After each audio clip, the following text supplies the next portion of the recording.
41वीं आयत।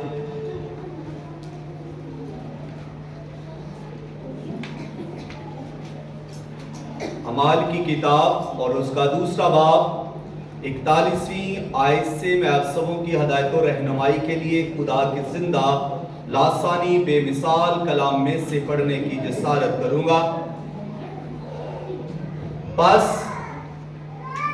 जिन लोगों ने उसका कलाम कबूल किया उन्होंने बपतिस्मा लिया और उसी रोज 3000 आदमियों के करीब उनमें मिल गए। अगली आयत, और ये रसूलों से तालीम पाने और रोटी रफाकत रखने में और रोटी तोड़ने और दुआ करने में मशगूल रहे। खुदावंद का कलाम पढ़ा जाना हम सबों के लिए बरकत का सबब हो। आमीन। आमीन। जी एक नारा लगाएं हालेलुया का। हालेलुया। आज मुझे लग रहा है कि वो बाबा जी नहीं आए जो आए हैं, तो कोई उनकी जगह और नारा लगाए। हालेलुया। उकड़ दुकड़ सारे ही जोर से बोले हालेलुया। मैं उसकी मबूर हो गया। हालेलुया। उसकी मबूर हो गया। आपको ये बताना चाहता हूं कि जिस तौर पर आपकी रफाकत चाहिए उस तौर पर नहीं हो रही। जिस तरह से आपकी रूहानी बेदारी चाहिए उस तौर पर नहीं हो रही, और जिस तौर पर आपकी फरमाबरदारी और ताबेदारी और अतायत होनी चाहिए उस तौर पर भी नहीं हो रही। तो इसका मतलब क्या है? चर्च आगे नहीं बढ़ रहा, चर्च ऊपर की तरफ नहीं उठाया जा रहा, रूहानी बेदारी नहीं हो रही। इसका मतलब है कि आप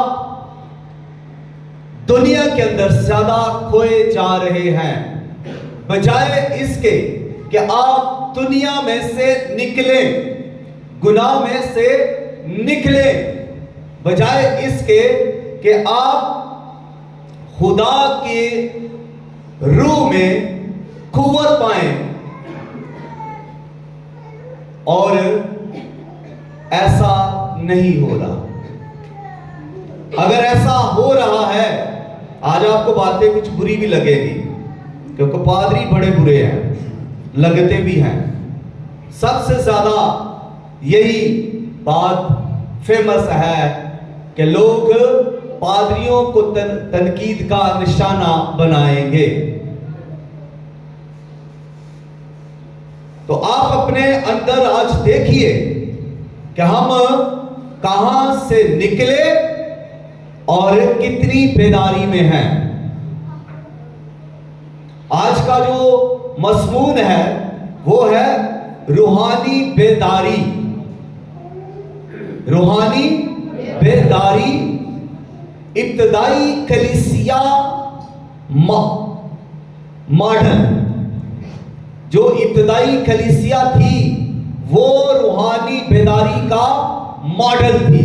तो हमने देखना यह है कि आज की कलीसिया उस तरह बेदार है जिस तरह पहले दौर की कलीसिया थी।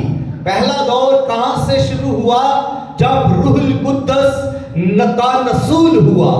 इते पेंतीकोस्त यानी पेंतीकोस्त के दिन जब रूहुल कुद्दस का नसूल हुआ, जब आग नाज़िल हुई, जब 120 लोग दुआ कर रहे थे, जब उनमें मोहब्बत थी, जब 120 लोगों में रफाकत थी, जब 120 लोग सच्चाई के साथ खुदा के वादे का इंतजार थे, जब 120 लोग मिलकर दुआ कर रहे थे, वो बिला नागा दुआ कर रहे थे, वो 120 की जमात 10 दिन तक एक ही जगह पर दुआ करती रही। सुबह शाम दोपहर 26 घंटे वो उस कमरा के अंदर रहकर दुआ करती रही, गीत गाती रही, इंतजार करती रही कि खुदावंद ने वादा किया है कि वो अपना रूह नाज़िल करेगा, और जब तुम पर रूह कुद्दस नाज़िल होगा तो तुम कुव्वत पाओगे, और जब तुम कुव्वत पाओगे तो फिर यरूशलेम, यहूदिया, सामरिया और ज़मीन की तह तक तो मेरे गवाह होगे।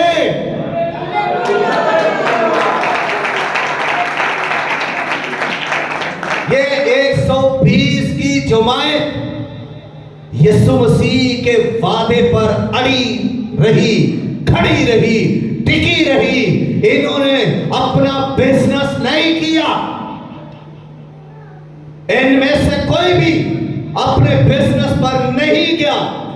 इन 10 दिनों के अंदर किसी ने भी कोई कारोबार नहीं किया, कि कोई मछली पकड़ने नहीं गया, कोई भेड़ें चराने नहीं गया, कोई भी किसी काम के लिए नहीं गया, क्योंकि उनकी ये सोच नहीं थी कि अगर हमें खाना ना मिला तो हम मर जाएंगे। उनकी सोच जो है, सोच का महवर वो यीशु मसीह का वादा था। अब उनके आगे एक ताकत को लेना जरूरी था, एक वादा का पूरा होना जरूरी था, और वो आग जो ईद पेंतिकुस्त के दिन नाज़िल हुई, उसी के लिए वो 10 दिन तक दुआ करते रहे। वो रूह कुद्दस से मामूर हो गए, आग नाज़िल हुई, आग ने हर एक को अपनी लपेट के अंदर ले लिया। सब आग से दहकने लगे, सब आग में बोलने लगे, रूह कुद्दस से मामूर हो गए। अब 120 की जमात पर रूह कुद्दस उतर आया है, नाज़िल हो चुका है, और 120 की जमात रूह कुद्दस से मामूर हो चुकी है। वादा पूरा हो चुका है। वो वादा जो यीशु मसीह ने किया था, वो वादा मुकम्मल हुआ, वो वादा पूरा हुआ। और जब वो वादा पूरा हो चुका है तो फिर एक नया जज्बा पैदा हुआ, एक नई बेदारी आई, जिसे रूहानी बेदारी कहते हैं। हालेलुया।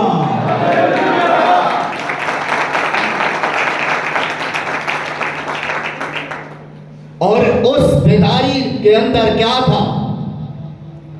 पहली बात, उस बेदारी के अंदर रूह कुद्दस की कुव्वत थी।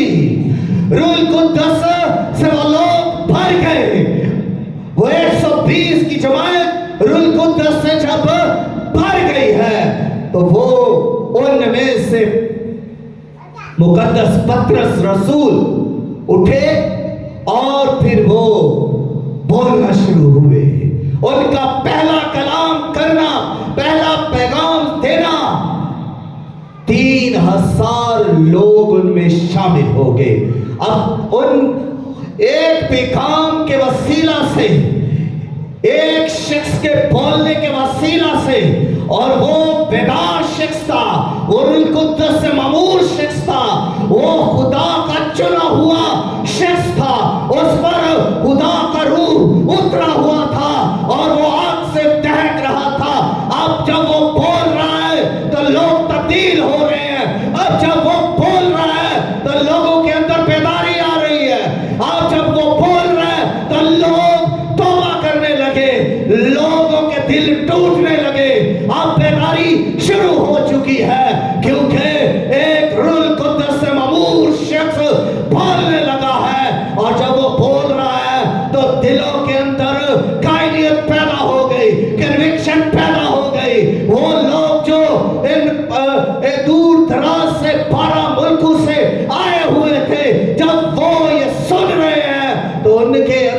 कन्विक्शन और कायलियत पैदा हुई।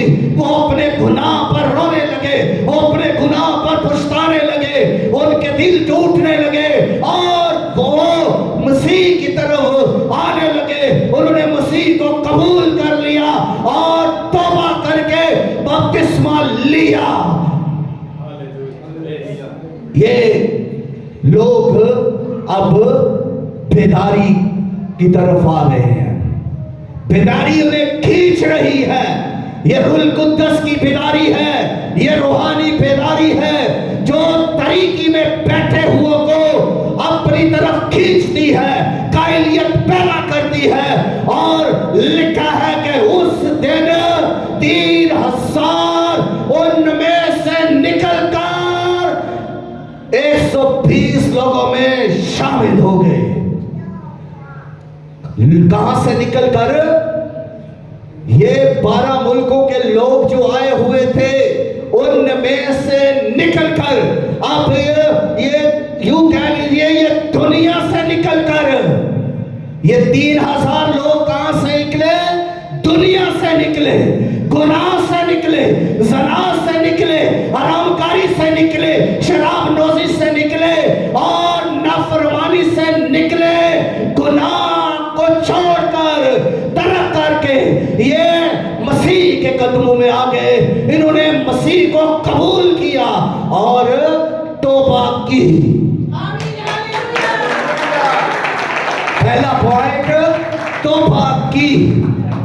इन्होंने तौबा की और जब तौबा की तो फिर ये तौबा तक नहीं रहे कि हम बगैर बपतिस्मा के ही इबादत करते रहेंगे।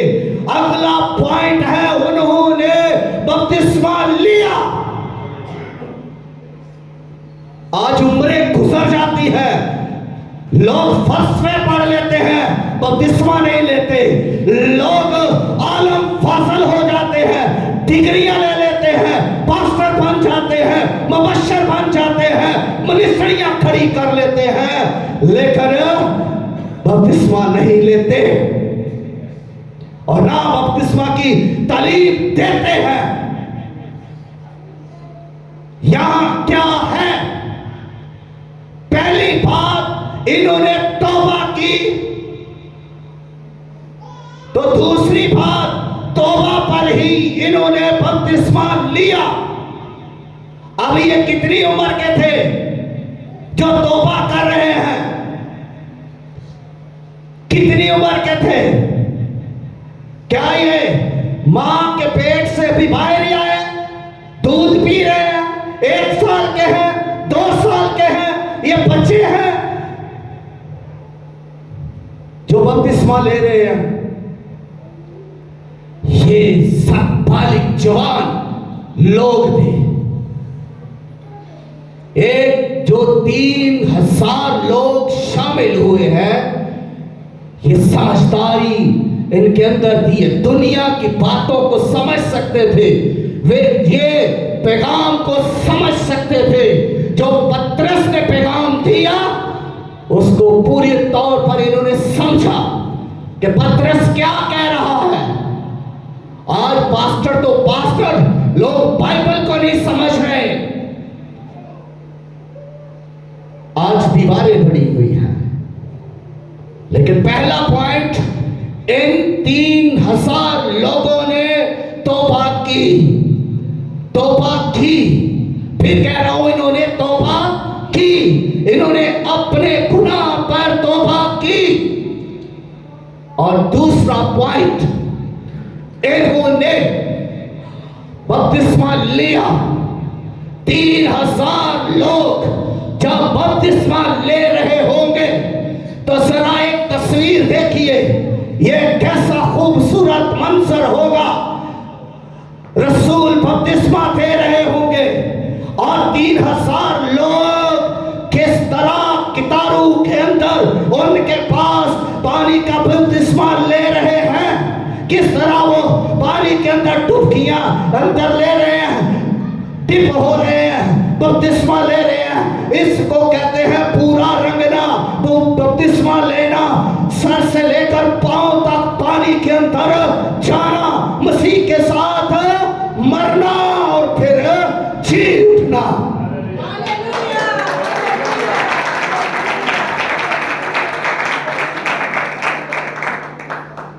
तो इन्होंने बपतिस्मा लिया। अब बपतिस्मा लेने के बाद ये क्या बन गए जी? मसीही। क्या बन गए? बोलिएगा, क्या बने ये? मसीही। मसीह के फॉलोअर, मसीह के पैरोकार, मसीह को मानने वाले, मसीह के साथ चलने वाले, मसीह की गवाही देने वाले ये बन गए। और इस जमात ने फिर ये नहीं किया कि लोग इनको इस जमात को अब लोगों ने ये नहीं कहा कि ये पाई मिशन है। कहीं पर लिखा हो तो मुझे भी बताइएगा। ये जमात तौबा करने के बाद जब बपतिस्मा ले चुकी है तो फिर किसी ने इनको ये नहीं कहा कि ये अब भाई है, पाई है, पेंटिकॉस्टल है। अब ये मसीही है, अब ये भाई भाई हैं। मसीह में भाई भाई होना और मतलब है। मोहब्बत आ गई इनमें, रफाकत आ गई इनमें, इनका म्यार एक हो गया, इनका किरदार अब एक हो गया, इनके काम अब एक हो गए। ये है भाई भाई होना, एक बाप की औलाद हो जाना, ये है भाई भाई होना। तो आगे बढ़ूंगा और तीसरा काम फिर इनको इनमें अंदर जब ये बेदारी आ गई तो बेदारी कैसे फिर कायम रहती है और इस बेदारी को कैसे बढ़ाया जाता है, क्यों जरूरी है बेदारी को बढ़ाना। ये तौबा तक महदूद नहीं रहे, ना बपतिस्मा तक महदूद रहे, ये आगे भी बढ़े। आज लोग तौबा भी कर लेते हैं, उधर ही खड़े हैं, बजी तौबा हो गई है, बड़ी है, बादशाही मिल गई, बहुत है, बाइबल पढ़ लेते हैं, इतवार के रोज इबादत कर लेते हैं, कभी दुआ भी कर लेते हैं, काफी है। तो तौबा जब इन्होंने कर ली तो ये फिर वैसे के वैसे वहां पर खड़े नहीं रहे। इनके अंदर रूल कुद्दस की कुदरत काम करना शुरू कर दिया। रूल कुद्दस ने इन्हें मजबूत किया और ये रूह में पढ़ने लगे। अब ये रसूलों के साथ रफाकत रखने लगे। ये घरों में नहीं चले गए कि अब हमारा और कोई काम नहीं। अब आगे देखिए कि 4 सतून है बेदारी के, वो 4 काम भी करने हैं। 2 काम करने के बाद फिर और 4 काम भी करने हैं। तौबा कर ली, ठीक किया, और बपतिस्मा लिया, ये भी ठीक किया, और अगला काम भी करना है, बेदार भी होना है, रूह में मामूर भी होना है, जागना भी है। और पहली बात जो पहला सतून है, पहला पॉइंट जो है वो मैं आपके साथ शेयर करने लगा हूं कि जिससे बेदारी बढ़ेगी, रूहानी बेदारी आनी चाहिए। और ये पहली बात है कि वो रसूलों से तालीम पाने लगे। तालीम की जरूरत है भाई। तौबा कर ली तो लोग क्या समझते हैं कि शायद तालीम की जरूरत नहीं। लोग समझते हैं बपतिस्मा ले लिया, अब तालीम की जरूरत नहीं, बाइबल को पढ़ने की जरूरत नहीं रही। तो यहां पर ये लोग क्या कर रहे हैं, जो 3120 के साथ मिल गए, तो ये कितने लोग हुए? 3120 की जमात अब ये बन चुकी है और ये मसीह के फॉलोअर है। अब ये मसीह की तालीम पर चलने वाले हैं और जब ये चलने वाले हैं तो इन्होंने पहला काम ये किया कि ये बाइबल को सीखने लगे, ये तालीम पाने लगे, इनके अंदर जज्बा आ गया, इनकी अक्लें खुलने लगी, इनके दिल खुलने लगे, ये कलाम को सीखने लगे, पढ़ने लगे, प्रीच करने लगे, गुफ्तगू करने लगे और बयां दूसरों तक इस कलाम को पहुंचाने लगे, गवाही देने लगे। मसीह के बारे में दूसरों के बारे पहले सीखा, फिर दूसरों को सिखाने लगे। Hallelujah, hallelujah.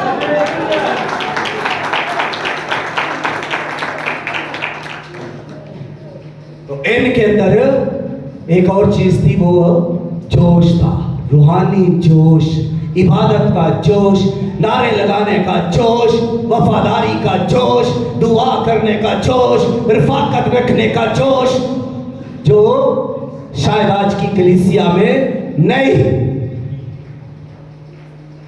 जब मैं ये कहता हूं ना नहीं, कईयों के दिल गुस्से से भर जाते हैं, कईयों के चेहरों पर खफगी आ जाती है कि हम तो बड़े जोशीले हैं आप जोशीले होंगे, आप जोशीले मानता हूं, लेकिन जब आप जोशीले हैं तो फिर हसद करने में जोशीले, लड़ाई करने में जोशीले, चुगली करने में जोशीले और टांगे खींचने में जोशीले, कोई आगे ना बढ़ जाए, ये भी तो जोशीले हैं।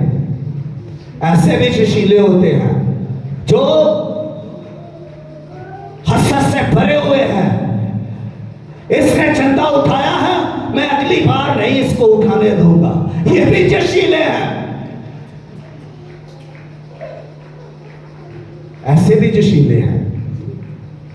ये जोश रूहानी जोश नहीं, ये जोश रूहानी बेदारी पैदा नहीं करता,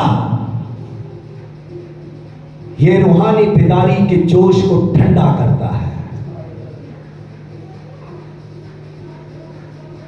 ऐसी बेदारी मसीह को नहीं चाहिए और बड़े जोशीले, बड़े बड़े काम करने वाले वो नहीं चाहिए। चाहिए मसीह को वो जोशीले जो सच्चाई से, जोश से, मोहब्बत से, लगन से दुआ करें, इबादत करें, प्रस्तश करें और मसीह के साथ चलते हुए गवाही दें। ऐसा जोश चाहिए मसीह को।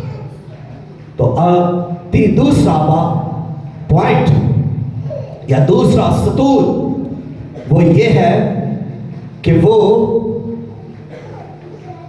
रफाकत रखने वाले, वो कलाम सीखते थे, वो रफाकत रखते थे, वो आपस में मोहब्बत करते थे, वो आपस में रफाकत रखते थे, वो एक दूसरे के साथ शोल्डर टू शोल्डर और स्टेप टू स्टेप चलते, कदम पर कदम चलते, वो एक दूसरे को फील करते, वो एक दूसरे को महसूस करते, वो एक दूसरे का एहसास करते।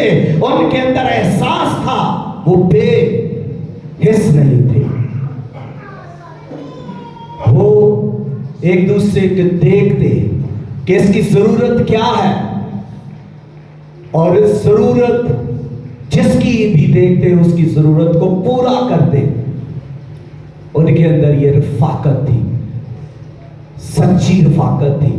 आज अगर कोई रफाकत करता भी है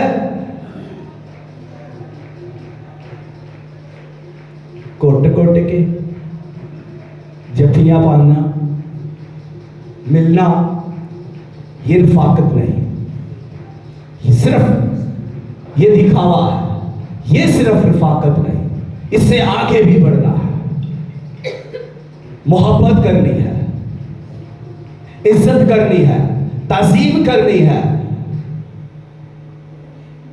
और उसकी नीड, उसकी जरूरत को भी देखना है। ये है रफाकत। ये नहीं कह देना अच्छा बड़ी अच्छी दुआ की, बड़ा अच्छा कलाम सुनाया, बड़ी अच्छी वर्शिप की। जब पिला ये सच्चाई के साथ बोले, मोहब्बत के साथ बोले, खुदा के जलाल के लिए बोले, रफाकत रखे आपस में, क्योंकि आप क्या है? भाई भाई, बहने बहने, भाई भाई, बहन भाई, मसीह में एक है हम। और हमारी रफाकत होनी चाहिए, हमें मोहब्बत होनी चाहिए, एकता होनी चाहिए, एहसास होना चाहिए और खिदमत करने का जज्बा होना चाहिए। मसीह की खिदमत करने का जज्बा, मसीह के काम करने का, आसमान की बादशाही के लिए काम करने का जज्बा, जुनून, जोश होना चाहिए, रफाकत रख रहे हैं। और ये लोग क्या कर रहे थे? अपनी जायदादें बेच बेच कर रसूलों के कदमों में ला रहे हैं। अपना जो कुछ है रसूलों के कदमों में ला रहे हैं, ताकि खिदमत का काम हो, लोगों के अंदर बेदारी पैदा हो, लोगों वो जमात बढ़ जाए। शहजादा पतरस कमाल शख्स जिसने मसीह के लिए अपने आप को दे दिया, वो कमाल है, क्योंकि उसने अपना आप मसीह के लिए दे दिया। उसने कभी इनकार किया था, लेकिन अब वो अपनी सलीब को उठाकर मसीह के पीछे चल रहा है। अब वो जब चल रहा है तो अब उस पर अनाइंटिंग है। अब वो जब चल रहा है तो उस पर रूह का मसा है। अब जब वो चल रहा है तो लोग बीमारों को लाकर उसकी राहों में डालते हैं। अब जब वो चल रहा है तो उसका साया ही उस मरीज पर पड़ता है तो मरीज अच्छा हो जाता है, उसकी बीमारी खत्म हो जाती है, बदरूहें निकल रही है, बीमारियां जा रही है, क्योंकि पतरस रसूल यीशु मसीह में चल रहा है। हालेलुया, रूह की मामूली में, बेदारी में चल रहा है, रूहानी बेदारी में चल रहा है। तो मौजज़े तो होने हैं, बड़े बड़े निशान दिखाए, मौजज़े दिखाए। और अब अगला पैगाम आया, शहजादे ने कलाम किया, रूह की मामूली से मामूल शख्स ने, रूह से बेदार शख्स ने, पतरस रसूल ने जब अगला पैगाम सुनाया तो 5,000, पहले 3,000, फिर 5,000, हालेलुया, और 5,000 उनमें मिल गए।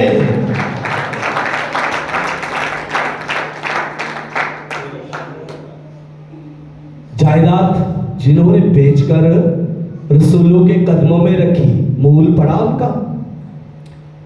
आसमान की बादशाही में फॉलोअर बढ़ गए हैं मसीह के।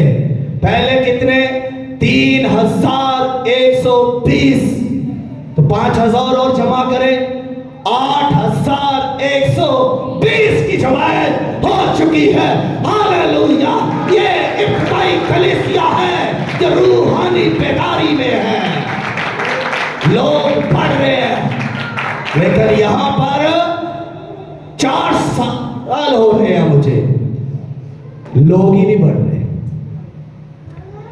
लोगों को कहें दुआ के लिए आए, कोई नहीं आता। लोगों के अंदर कलाम सीखने का जज्बा नहीं है। आ गया गुस्सा सबको, किताबें लेके जो आए हुए हैं ना बाइबल मुकद्दस, गुस्सा आ रहा है उनको, जो पढ़ते हैं वो भी। तो यही मैं चाहता हूं आपको गुस्सा आए। तालीम पाने का जज्बा नहीं, बाइबल पढ़ने का जज्बा नहीं, लोग बाइबल से अलग बैठे हुए हैं। तो मसीह के फॉलोअर हैं, तौबा की हुई है, बपतिस्मा लिया हुआ है, लेकिन तालीम नहीं सीखनी, बाइबल नहीं पढ़नी। कोई शख्स पिछले हफ्ते का मैसेज अगर मैं उसमें सवाल करूं तो कोई जवाब दे सकता है? कॉन्फिडेंट होकर हाथ खड़ा करें। उससे पिछले का तो बात यही है कि लोग सीखते नहीं हैं। आज की कलीसिया सीखती नहीं, आज की कलीसिया की इंटरेस्ट कलाम में नहीं, आज की कलीसिया की इंटरेस्ट दुनिया में है, ग्लैमर में है, पैशन में है, फैशन में है और दीगर बुराइयों में कलीसिया पनस चुकी है। कपड़े नए पहनने का फैशन जज्बा है। मैं सब तो सोना लगा, ये है हमारे इंटरेस्ट। मैं सबसे खूबसूरत लगूं, ये है हमारी इंटरेस्ट। ये हम सीखते हैं। हमने टेलीविजन देखना है तो देखना क्या है? फैशन की चीजें कि ये मैं करूं तो मैं सबसे खूबसूरत लगूं। जहां भी जाऊं, चाहे चर्च में जाओ, सबसे ज्यादा खूबसूरत मुझे लगना चाहिए, मेरी तारीफ होनी चाहिए, मेरे बालों की तारीफ, हेयर स्टाइल की तारीफ और मेरे फैशन की तारीफ, कपड़ों की होनी चाहिए। ये है हमारी इंटरेस्ट, हम ये दिलचस्पी रखते हैं। तो उनकी कहां दिलचस्पी थी जी? बाइबल की तालीम सीखने में उनकी दिलचस्पी थी। फिर दूसरी बात, उनकी दिलचस्पी रफाकत में थी। और तीसरी बात, उनमें दुआ का जज्बा था, वो दुआ में मशगूल रहते थे। वो क्या कर रहे थे जी? दुआ करने वाली कलीसिया थी, वो दुआ करने वाली कलीसिया थी। आज दुआ के लिए मैं शर्त से कहने लगा हूं, अगर मैं आपको कल कहूं ना आप इतने बजे आए तो 10 लोग नहीं होंगे। दुआई करने के लिए बुलाया है आपको, तो इतना टाइम भी नहीं निकलेगा, क्योंकि ख्वाहिश नहीं है, दुआ की ख्वाहिश नहीं। यहां पर ख्वाहिश नहीं है, यहां बढ़ सकती है। ये नरम नहीं हुआ, ये टूटा नहीं है। दिल टूटेगा तो दुआ की ख्वाहिश पैदा होगी, दिल नरम होगा तो मोहब्बत और दुआ की ख्वाहिश पैदा होगी। आंसू नहीं निकले, दुआ का जज्बा पैदा नहीं हुआ। तो जब दुआ का जज्बा पैदा होगा तो दुआ करेंगे। और जो कलीसिया दुआ करने वाली है वो बेदार कलीसिया है। यीशु मसीह ऐसे नहीं बार बार कह रहे जागो और दुआ करो ताकि आजमाइश में ना पड़ो।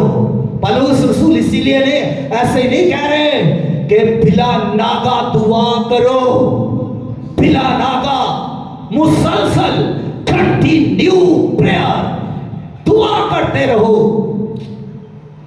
और यहां तक कि हर वक्त दुआ करते रहो, जब भी आपको वक्त मिले दुआ करो। तो बेदारी तो यहां से आ रही है। बेदारी का पहला का स्तून कलाम पढ़ने से, दूसरा रफाकत रखने से, तीसरा दुआ करने से बेदारी आएगी। और जब दुआएं नहीं होनी तो बेदारी कहां की? कैसी बेदारी? सुस्ती आएगी। दुआ नहीं करेंगे तो चर्च भी सोया हुआ होगा, सुस्त सुस्त सुस्त। कुंवारियों को भी आपने सुना ही है। तो 10 कुंवारियों में से 5 तैयार थी। दुआ तैयारी बख्शती है। दुआ आपको तैयार करेगी मसीह की आमद के लिए, बेदार करेगी। और जब आप दुआ करने वाले होंगे तो आपके वसीला से मौजज़े होंगे, आपके वसीला से लोग बरकत पाएंगे, आपके वसीला से इब्लीस के बंधन टूटेंगे, आपके दुआ के वसीला से जादूगरी खत्म होगी। जब आप दुआ करेंगे, कलाम पढ़ेंगे। और चौथा स्तून जो इसका है पॉइंट, वो है रोटी तोड़ना, अशाए रबानी। इसमें जब आप भी खुलूस नीयत से शामिल होंगे सच्चाई के साथ, तो फिर ये भी रूहानी बेदारी का बायस बनेगी, आपकी पकीसगी का बायस बनेगी, आपकी सच्चाई का बायस बनेगी। आपकी रास्ते का बायस बनेगी। तो ये 4 स्तून हैं, इनसे रूहानी बेदारी बढ़ती है। तो आज कलीसिया को जरूरत है बेदार होने की, कलीसिया को जरूरत है रूहानी बेदारी में बढ़ने की और रिवाइवल लाने की। तो हमें थोड़ी देर के लिए अपने आप को चेक करना है। आए अपने कदमों पर खड़े हो, अगर हो सकते हैं तो जरूर खड़े हो, अगर नहीं भी तो भी आप बैठ सकते हैं, कोई बात नहीं। लेकिन खड़े होने में आप अपने आप को चेक कीजिएगा कि मैं बेदार हूँ। अपने आप से कलाम कीजिए, अपने आप को